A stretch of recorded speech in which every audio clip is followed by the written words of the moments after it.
Alright, this is the best angle I can do considering the state of my mental health and my reading, so I apologize. So it is day 3 of the reading rush, and I did pretty well considering I started reading really late, and by really late I mean 4 p.m. Today I started my master's, and oh boy, it was better than the first time I had an intensive course. Basically, intensive courses means that I have only one subject every Saturday, and it goes from 8 a.m. to 2 p.m. This time it started at 9 a.m. because the professor had things to do. But from next Saturday on, it's going to be from 8 a.m.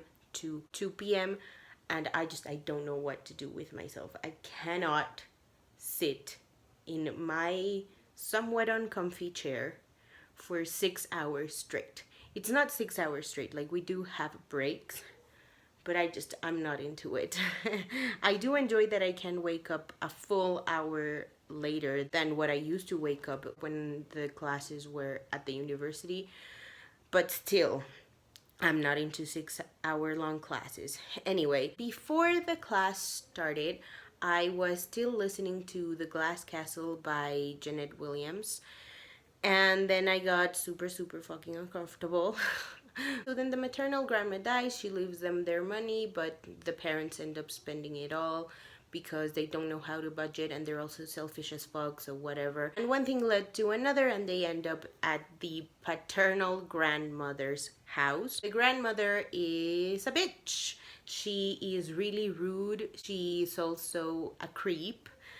And by that I mean trigger warning for sexual assault on minors. So, that's immediately a red flag for me to want to stop reading a book.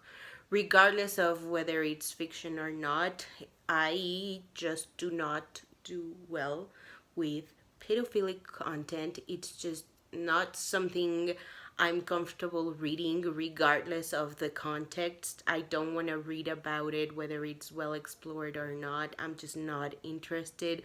I know it happens. I know it's fucking disgusting. And I don't need to read about it. It's just incredibly disturbing to me. But not only that, she's also incredibly racist. And to top it all off, it's not just the fact that she is racist, it's also the fact that the author chose to use the N-word in her book. So basically, she is describing how racist her grandmother is. And she's like, bunch of bleep. And I'm not kidding, in the span of 2 minutes and 30 seconds, the N-word was said in the book 7 times. Because the grandma would say it. But somehow, I feel like the author wants us to think that she's better than her grandma because she calls her out. She gets really angry and she's like, you're not supposed to use that word. And like, fair, okay, yeah, call out your racist relatives. But if you're gonna call out someone for being racist and using the N-word, why do you go out of your way and write it down in your goddamn book? I just don't understand it. I don't need to see or hear that word. It's just so incredibly uncomfortable. And the thing is that you don't have to write the N-word. Especially, the book was written in 2005, so what the fuck are you doing? It's also that, you could have explained that the grandma was racist. You could have said that the grandma used the N-word without you writing the N-word, like letter by letter, in your goddamn book over 7 times in about 2, maybe 3 paragraphs. I just don't get it. I kept on listening, and then I was like, you know what? Fuck no. This book is getting to me in the sense that I'm not enjoying it. I guess I'm not supposed to enjoy it because of what it is about, but still, I was like, I'm not really feeling this anymore. I don't think it's interesting anymore. The fact that they're poor by choice makes me so incredibly disgusted. And I couldn't. I'm sorry. And I even sorrier because I know I'm talking about someone's real life experiences. but I just can't. I can't do it. And then I got back to reading Mew Squad.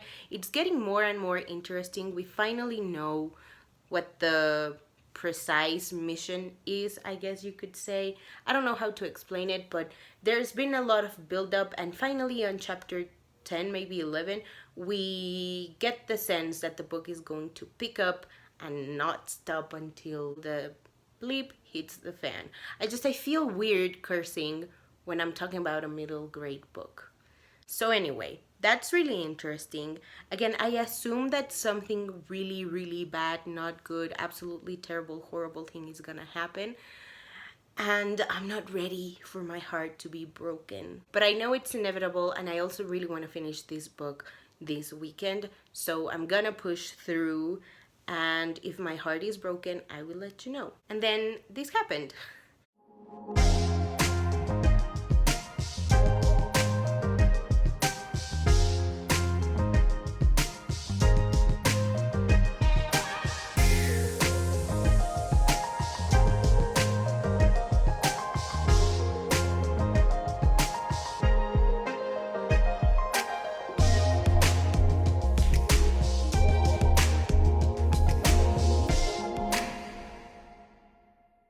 I decided I wanted to do little reading sprints with my sister because she was in the middle of finishing a book and I was in the middle of starting a book. So I was like, you know what, let's do this together. You finish your journey and I start my journey. So let's do it. And we read until she finished her book, and I reached chapter 9. Yeah, chapter 9 of La Distancia Entre Nosotros by Reina Grande. Wow. The situation is just not good. You know, feeling abandoned by your parents is one thing, but feeling like your own grandmother doesn't love you one bit is another. The grandmother is the paternal grandmother, and I'm just gonna say it. She's a straight up bitch. She at one point says that she's not sure they're really her grandchildren, and I wanna vomit every time I hear that saying as a joke or for real. I get irrationally angry. And also, their cousin is a straight up bitch as well. She's really conceited and she is a spoiled child. And I hate her. I hate her a lot. But you know, I really love that they are pushing as siblings, like they're sticking together. They're not letting anything get them down. And if something gets them down, they're there for each other. I really want to finish it, but I also really want to finish Mew Squad. And I think I'm missing 200 something pages in Mew Squad, probably 200 pages exactly. And in this one, I am missing 300 pages to go with this one. Now, I don't know how tomorrow is gonna look like for me, but I have a feeling that I'm not gonna have that much time to really get into my two books. So I'm thinking about pulling an all-nighter or doing a 24-hour reading rush, which is fun because the reading rush is all about reading a lot of books in a short amount of time. So I think I'm gonna do that, end the vlog here, and ask you guys what is it that you've been doing during this weekend. Has it been good? Has it been bad? Have you been reading good books? Have you been watching good movies? Let me know in the comments below, and if you haven't already and you'd like to, go ahead and hit subscribe, and I'll see you in my next video. Bye!